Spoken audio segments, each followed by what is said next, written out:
NASA's Cassini mission was an inspiring exploration of the gas giant Saturn and all of its moons.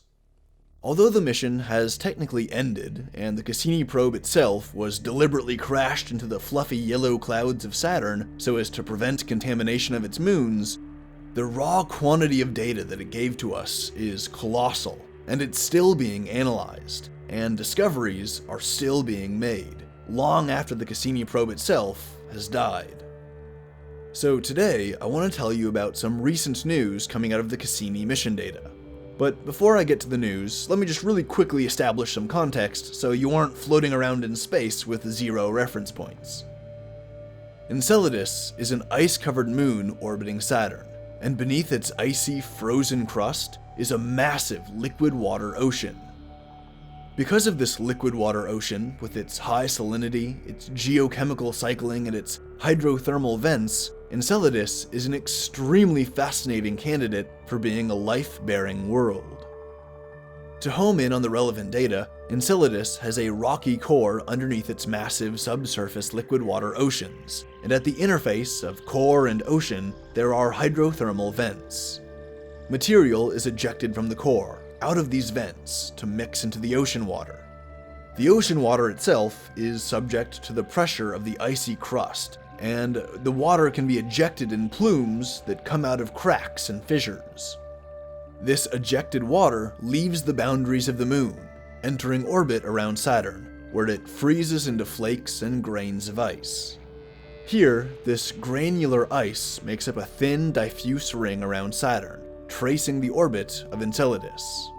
The Cassini probe analyzed these ice grains, and recently, NASA announced that they've identified new biomolecules within the ice grains. Biomolecules that, here on Earth, are known precursors to amino acids, which are the building blocks of proteins. These organic chemicals exist in the moon's core. They get pumped up through the hydrothermal vents, they mix with the water in the ocean, and then they evaporate at the surface and bind to the underside of the ice, where they can make their way into fissures. When liquid water is forced up through these fissures and erupts outward in plumes, these organic molecules can get carried along for the ride. They can get pushed through the fissures and ejected out into space. These organic compounds end up embedded in the ice grains in orbit around Saturn. You might remember from last year when I discussed the discovery of large, heavy, insoluble organic chemicals found in these ice plumes.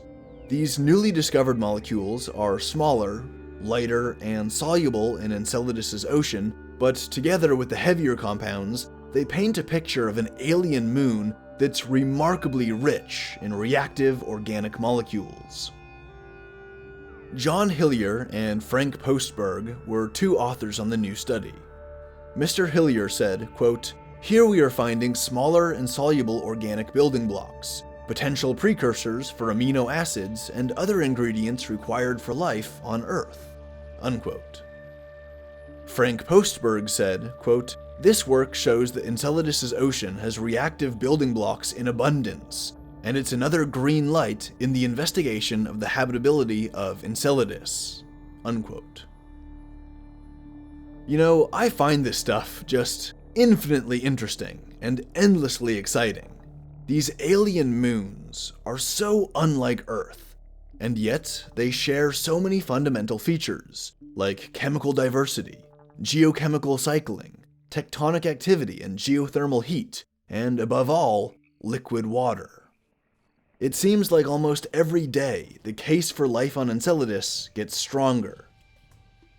If I'm being optimistic, then perhaps at some point in the near future, as scientists are trawling through all of this Cassini mission data, perhaps they'll identify inarguable evidence for alien life.